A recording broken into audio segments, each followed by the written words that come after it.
अरे रुको, वो देखो मदन है ना? हाँ वही है, शायद उसका ठेला टूट गया है। हाँ वो तो मुझे भी दिख रहा है, ये अच्छा मौका है, चलो मेरे साथ। आप क्या करने वाले हैं? तुम बस चलो।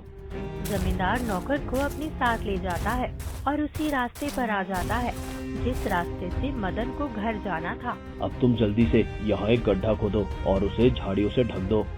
मैं गड्ढा खोदूं? नहीं, तुम यहाँ रुको, मैं खोद देता हूँ। समझ गया, मैं ही करता हूँ। गर्मियों का मौसम शुरू हो चुका था, चारों तरफ आम की बहार थी और मदन भी बहुत खुश था।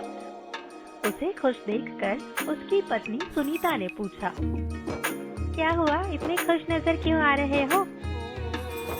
अरे खुश क्यों ना हूँ, बाजार में आमों की अच्छी मांग है। कल मैं भी मजदूरों को बुला लेता हूँ, जिससे पके आम तोड़कर बाजार में बेचना शुरू कर दूँ। हाँ सही कहते हो, इस बार के अपने बाग के आम मीठे भी बहुत है। मैंने तो आज सुबह ही एक आम खाया था। मेरे लिए बचाया नहीं? अरे हाँ हाँ, आओ आओ तुम भी खाओ। सुनीता मदन को आम खिलाती है। आम खाते ही मदन खुशी से झूम उठता है और कहता है, देखना इस बार तो अच्छे दाम मिलेंगे हमें। मदन और सुनीता एक छोटे से घर में रहा करते थे। उनके घर के ही पास उनके आमों का एक छोटा बगीचा था जिसमें आम के पेड़ लगे हुए थे। हर साल गर्मियों में आम पकने पर सुनीता और मदन आमों को बाजार में बेचा करते थे। मदन के बाग के आमों की चर्चा पूरे गांव में थी। अगले दिन मदन मजदूरों को बुला लाता है। सुनो, तुम लोग आधे बाग के आमों को तोड़कर टोकरियों में भर दो। कुछ देर बाद मजदूर बहुत सारी टोकरियों को आम से भर देते हैं और मदन सुनीता के साथ बाजार में आम बेचने आ जाता है। आओ आओ आओ, मीठे आम, रसीले आम, बाग के अच्छे आम, ले जाओ ले जाओ। अगर ये आम नहीं खाया तो क्या खाया? अरे मदन भैया, तुम्हें प्रचार करने की क्या जरूरत है? तुम्हारे तो आमों की खुशबू ही ग्राहकों को यहाँ खींच रही है। अच्छा भैया, लेकिन मुझे तो बिना आवाज लगाए आम बेचने में मजा भी नहीं आता। अच्छा ठीक है, लाओ लाओ, मुझे 1 किलो आम दे दो। अभी देता हूँ। मदन ग्राहकों को आम बेचने लगता है और सुनीता पैसों का हिसाब करती है। शाम होने तक मदन का पूरा ठेला खाली हो जाता है। चलो सुनीता, अब घर चलते हैं। हाँ, आज तो सारे आम बिक गए। अब कल फिर बाजार में आएंगे। आज तो कमाई भी बहुत हो गई। इस बार आम का मौसम अपने लिए पैसे लाया है। ये तो हर बार ही लाता है, भगवान की कृपा है जो अपने आम के पेड़ इतने अच्छे आम देते हैं। सुनीता और मदन घर वापस आ गए। वे दोनों आम बेचकर बहुत खुश थे, लेकिन जमींदार अपने नौकरों पर चिल्ला रहा था। ये सब क्या है? एक आम भी नहीं बेचा तुम लोगों ने। सो रहे थे क्या बाजार जाकर? नहीं मालिक, हम तो पूरी कोशिश कर रहे थे आम बेचने की, लेकिन हर कोई केवल दूसरे ठेले पर जा रहा था। किसका ठेला था वो? किसकी हिम्मत हुई मेरे ठेले के आगे अपना ठेला लगाने की? वो मदन का ठेला था। अच्छा, वो गरीब मदन जिसने मेरे यहाँ मजदूरी कर कर वो जमीन का टुकड़ा खरीदा था, उसकी इतनी हिम्मत बढ़ गई कि अब मेरे सामने ही अपनी दुकान चलाने लगा। हमने बहुत आवाजें लगाई थी, लेकिन कोई नहीं आ रहा था। ऐसा हो ही नहीं सकता, तुम लोग कल और जोर से आवाज लगाना। जमींदार का नौकर अगले दिन और भी चीख कर ग्राहकों को अपने पास बुलाने की कोशिश करने लगता है। आओ आओ आओ, आम ले लो, रसीले मीठे पीले आम ले लो आम। अरे भैया क्या हुआ, इतना क्यों चीख रहे हो? हमें परेशानी हो रही है। ग्राहकों को दिखता है आम बिक रहे हैं, वो अंधे नहीं है। अरे मुझे अपना काम करने दो, तुम लोगों को परेशानी होती है तो जाओ दूर कहीं लगा लो अपना ठेला।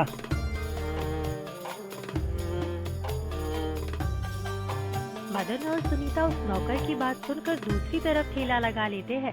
मदन और सुनीता के जाते ही सारे ग्राहक भी उनकी तरफ ही मुड़ जाते हैं। आज भी मदन के सारे आम बिक जाते हैं और जमींदार का नौकर भरे हुए ठेले के साथ वापस आ जाता है। ये क्या है, तुम आज भी खाली हाथ और भरे ठेले लेकर घर लौट आए? आम के मौसम में आम नहीं बेच पा रहे तुम, किसी काम के नहीं हो। मालिक मैं क्या करूं, हर कोई बस मदन से ही आम खरीदना चाहता है, मुझसे तो कोई लेता ही नहीं। मुझे तो तुम पर भरोसा नहीं, कल मैं भी बाजार चलूंगा, ऐसे तो मेरे आम रखे हुए खराब हो जाएंगे। अगले दिन जमींदार भी अपने नौकर के साथ बाजार आता है और सुनीता मदन भी वहाँ ठेला लगाकर खड़े थे। जैसे जैसे ग्राहकों की भीड़ बाजार में बढ़ने लगी, वैसे वैसे सभी ग्राहक आम लेने के लिए मदन के ठेले पर जाने लगे। सुनीता, लगता है अब आम और तुड़वाने पड़ेंगे। हाँ, घर में भी बस एक टोकरी आम बचा है अब। ठीक है, कल मजदूरों को बुलवा लूंगा। सारे ग्राहक उनसे ही आम लेंगे तो हम क्या कर रहे हैं बाजार में? ऐसा क्या है उनके आम में? जाओ, जाकर एक आम लेकर आओ। मैं जाऊं मालिक? नहीं तो तुम क्या चाहते हो, मैं जाऊं? ठीक है, मैं जाता हूँ। नौकर मदन के ठेले पर आ जाता है। अरे भैया, तुम्हारे आमों की खुशबू तो मेरे ठेले तक आ रही है, क्या मुझे एक आम दोगे चखने को? हाँ हाँ, क्यों नहीं, ले लो। सुनीता, एक आम दो तो इनको। ये लो। सुनीता जमींदार के नौकर को एक आम दे देती है। वो नौकर आम लेकर जमींदार के पास चला जाता है। ले आया आम? हाँ, लाओ दो। नौकर लगातार आम को देख रहा था और उसका मन आम को खाने को कर रहा था। अब मुझे दोगे या अपनी आंखों से ही आम को काट दोगे? ये लो, ये लो। नौकर ने जमींदार को आम दे दिया और जमींदार आम की खुशबू लेकर बोला, आह, इतना बढ़िया आम, ये बाग तो मेरे होने चाहिए थे। मालिक, मुझे भी दीजिए थोड़ा सा। जमींदार आम काटता है और खुद खाने लगता है। नौकर आम को देखता रहता है और जमींदार सारा आम चट कर जाता है। मैं घर जा रहा हूँ, 3 दिन से अपना कोई आम नहीं बिका और घर में भी आम का भंडार पड़ा हुआ है। अब जो आम खराब हो रहे हैं और नुकसान हो रहा है ना, वो सब तुम्हारी तनख्वाह से काटूंगा।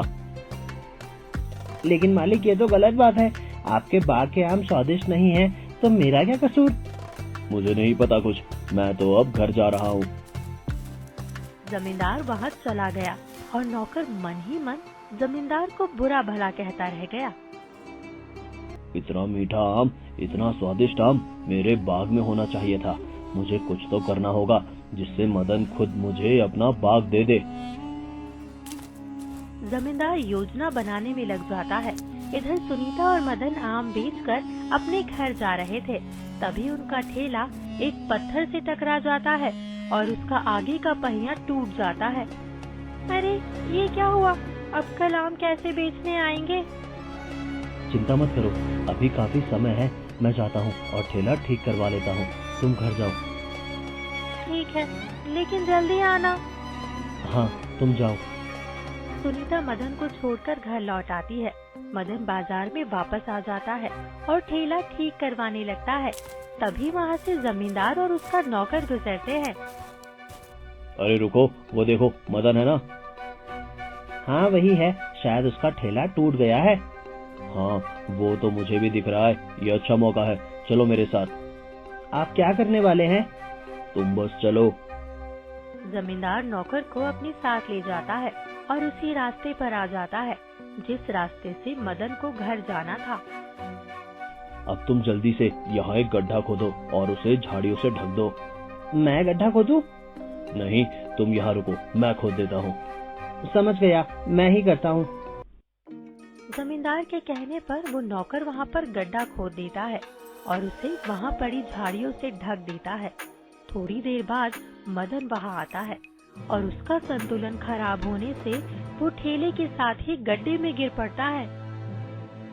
अरे कोई है, बचाओ मुझे, कोई बचाओ, मैं यहाँ इस गड्ढे में गिर गया हूँ।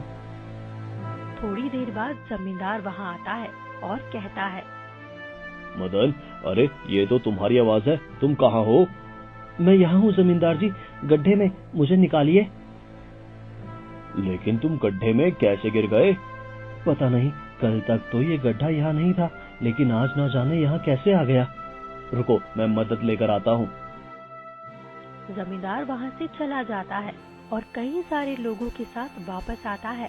गांव वाले मिलकर मदन को बाहर निकाल लेते हैं, लेकिन मदन को काफी चोट आ चुकी थी वो खड़ा भी नहीं हो पा रहा था। मदन, मुझे लगता है तुम्हारा पैर टूट गया है। चलो हम सब तुम्हें अस्पताल ले चलते हैं। सभी लोग मिलकर मदन को अस्पताल पहुंचा देते हैं और तभी सुनीता भी वहां आ जाती है। गांव वालों ने उसे मदन को चोट लगने के बारे में बता दिया था। डॉक्टर, मेरे पति ठीक तो है ना? वो बिल्कुल ठीक है, घबराने की कोई बात नहीं, लेकिन उनका बायां पैर और हाथ टूट गया है। उनको इलाज की जरूरत है, ऑपरेशन करना होगा। आप ऑपरेशन कीजिए, जो भी खर्चा होगा मैं दूंगी। ठीक है, हम तैयारी करते हैं, आप पैसे ले आइए। सुनीता, तुम घबराओ मत, जितने भी पैसों की जरूरत हो मैं यहाँ हूँ। आपका बहुत बहुत धन्यवाद जमींदार साहब, वरना इतने पैसों का इंतजाम मैं कैसे करती। तुम चिंता मत करो, मैं इलाज करवा देता हूँ। जमींदार मदन के इलाज का सारा खर्च उठाता है और दवाइयों के खर्चे में सुनीता के पास रखे पैसे भी चले जाते हैं। 4 दिन बाद डॉक्टर सुनीता से कहता है, अब तुम इन्हें घर ले जा सकती हो। महीने भर में हड्डी जुड़ जाएगी और ये ठीक हो जाएंगे, तब तक इनका ख्याल रखना। ठीक है डॉक्टर साहब। सुनीता जमींदार की मदद से मदन को घर ले आती है। जमींदार साहब, आपने हमारे लिए जो किया वो कोई नहीं कर सकता। आप तो भगवान के बराबर है हमारे लिए। अरे मुझे भगवान मत बनाओ, इंसान ही मैं ठीक हूँ। इतना पैसा मेरे पास दूसरों की मदद के लिए ही तो है, लेकिन अब तुम घर आ गए हो तो मेरे पैसे लौटा दो। पैसे अभी कैसे लौटा सकते हैं? अरे वही पैसे जो मैंने तुम्हारे पति को इलाज के लिए दिए थे, भूल गई क्या? भूली नहीं हूँ, लेकिन जमींदार साहब अभी तो मेरे पति घर आए हैं और हमारे पास अब फूटी कौड़ी नहीं बची है। मैं पैसे कहाँ से लाऊं? देखो, मेरे पैसे सीधी तरह वापस कर दो, नहीं तो मेरे पास और भी तरीके हैं। आप हमारी मजबूरी समझिए, अभी हम आपका उधार नहीं चुका सकते। जब मैं ठीक हो जाऊंगा तब पैसे जोड़कर आपका हिसाब चुका दूंगा। मुझे तुम्हारी बातों पर भरोसा नहीं है। अगर तुम अभी उधार नहीं चुका सकते तो बाद में क्या चुकाओगे? लेकिन एक रास्ता है। क्या? तुम अपना बाग मुझे दे दो। ये आप क्या कह रहे हैं? हम अगर अपना बाग आपको दे देंगे तो हम क्या कमाएंगे और क्या खाएंगे? वो सब मैं नहीं जानता, मेरा उधार चुका दो अभी के अभी। मैं समझ गई, ये सब आपकी चाल है। सुनीता, अब कोई फायदा नहीं है। ठीक है जमींदार साहब, वो बाग आपके हुए, लेकिन जब हम आपके पैसे चुका देंगे हमें हमारा बाग वापस दे देना। ठीक है। जमींदार खुश होकर बाहर आ गया। उसका नौकर बाहर ही खड़ा हुआ था। मालिक, आप तो बड़े दानी निकले। आपने उसके इलाज में पैसा खर्च कर दिया। उसके इलाज में नहीं, इस बाग को खरीदने में। मैं समझ गया। अभी मजदूरों को लेकर आओ और ये सारे आम तोड़ लो। सारे आम? ये बाग तो मदन का है। अब मेरा है, जो कहा है उतना करो। जमींदार वहाँ से चला गया और अपने घर आ गया। थोड़ी देर बाद उसका नौकर मजदूरों के साथ आया और सारे आम तुड़वाने लगा। जमींदार के आदमी हमारे बाग के आम ले जा रहे हैं। अब हम कुछ नहीं कर सकते। भगवान ने मुझे ऐसी परिस्थिति में डाल दिया है, ना तो चल सकता हूँ ना कुछ कर सकता हूँ। तुम पर बोझ और बन गया हूँ। आप ऐसा ना कहिए, हमारे दुखों के बादल भगवान जरूर दूर कर देंगे। कोई ना कोई रास्ता जरूर होगा कमाई का। सुनीता देखती रहती है और जमींदार के आदमी सारे आम तोड़कर उसका बाग खाली कर देते हैं। पैसे कमाने के लिए हमारे पास अब कोई रास्ता नहीं है। मैं लोगों के घर में काम ढूंढ लेती हूँ, जिससे कम से कम हमारे खाने के लिए तो पैसे आएंगे। मुझे माफ कर देना, मेरे होते हुए तुम्हें ये सब काम करने पड़ रहे हैं। कोई बात नहीं, अब मैं चलती हूँ। सुनीता घर के बाहर निकल जाती है। तेज गर्मी में वो यहाँ से वहाँ लोगों के घर में काम पूछती है। तभी उसे एक बर्फ की दुकान दिखाई देती है। सुनीता बर्फ की दुकान पर आती है। वहाँ पर एक बूढ़ा आदमी था जो बड़े फ्रीजर से बर्फ जमाता था और लोग उससे बर्फ खरीदने आते थे। बाबा, यहाँ कोई काम मिलेगा? मुझे काम की जरूरत है। काम तो बहुत है, लेकिन तुम कर पाओगी क्या? मैं सब कर लूँगी, आप बस मुझे काम बता दीजिए। ठीक है, तो काम बस इतना है, तुम्हें लोगों को बर्फ तोल कर बेचनी है और हिसाब करना है। अब मैं बूढ़ा हो गया हूँ, जिस वजह से बड़ी बड़ी बर्फ उठा नहीं पाता। मैं ये काम कर दूंगी। ठीक है, तुम अभी से काम पर लग जाओ। सुनीता दुकान पर बर्फ बेचने लगती है और लोगों को बड़ी बड़ी बर्फ की सिल्लियाँ उठाकर देती है। शाम तक सुनीता बहुत काम करती है। अब शाम हो गई है, अब दुकान बंद करने का समय हो गया है, तुम कल आना। और इस बची हुई बर्फ का क्या? ये तो अब कोई नहीं लेगा, कल ताजी बर्फ ही जमाई जाएगी। तुम चाहे तो इसे अपने साथ ले जाओ, गर्मी बहुत है, पानी ठंडा कर लेना। ठीक है। सुनीता बची हुई बर्फ अपने घर ले आती है। ये बर्फ कहाँ से मिल गई? मैंने काम ढूंढ लिया है बर्फ की दुकान पर, वहीं पर से ये बची हुई बर्फ ले आई हूँ। अच्छा ठीक है। आपके लिए आमरस बना देती हूँ, बर्फ से ठंडा भी हो जाएगा और अच्छा भी लगेगा। हाँ, अब तो बस यही एक टोकरी बची है हमारे पास आम की। सुनीता आमरस बना देती है और थोड़ा बचा हुआ मटके में बची हुई बर्फ में ही रख देती है। और जब वो सुबह उठकर आमरस को देखती है तो वो जम चुका था। अरे सुनिए, ये देखिए। क्या हुआ? ये देखिए, आमरस जम गया है। जम गया है? दिखाओ तो। सुनीता मदन को जमा हुआ आमरस दिखाती है और मदन जमा हुआ आमरस चखता है।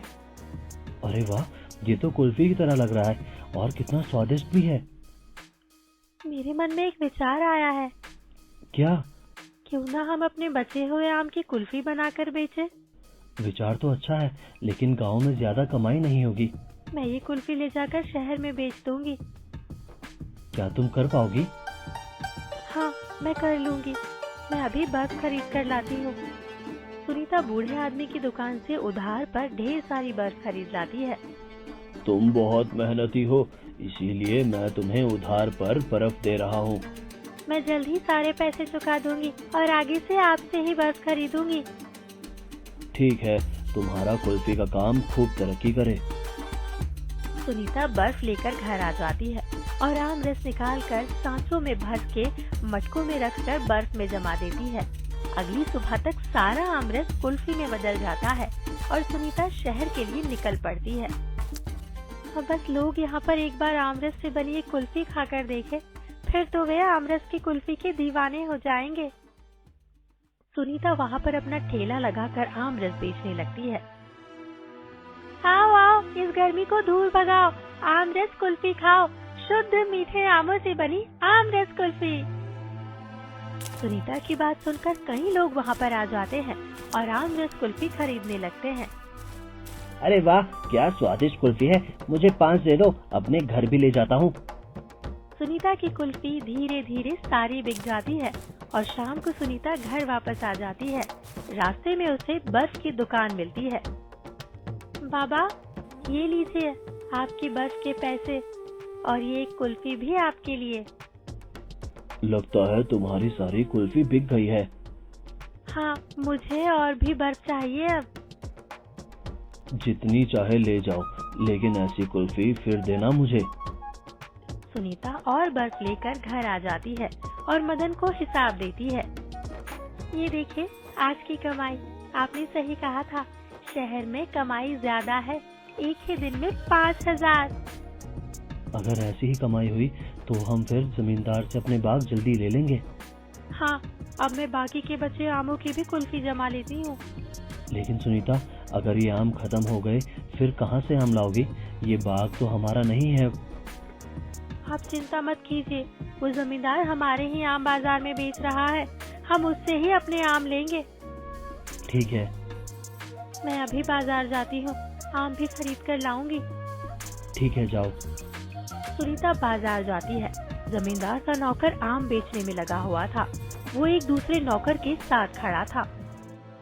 क्यों भाई, ये जमींदार साहब के बाग के तो आम नहीं है, ये आम कहाँ से आए? अरे, इन आमों के लिए तो जमींदार ने बहुत पापड़ बेले हैं।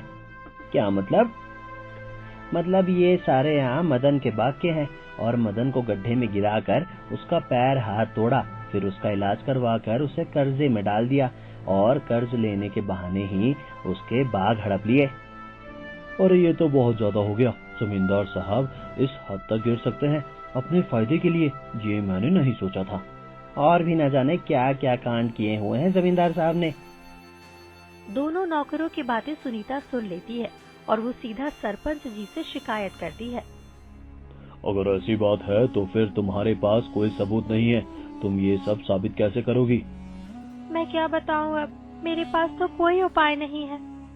तुम चिंता मत करो, मैं कुछ करता हूँ।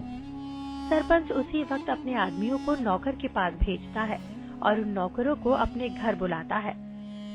बताओ, क्या सच में जमींदार ने गड्ढा खोदा था और मदन को उसमें गिराया था? सच सच बोलना, नहीं तो बहुत बुरा होगा तुम्हारे साथ। हाँ, जमींदार ने मदन को गड्ढे में गिराया था। हमें छोड़ दीजिए सरपंच जी, हमने कुछ नहीं किया है।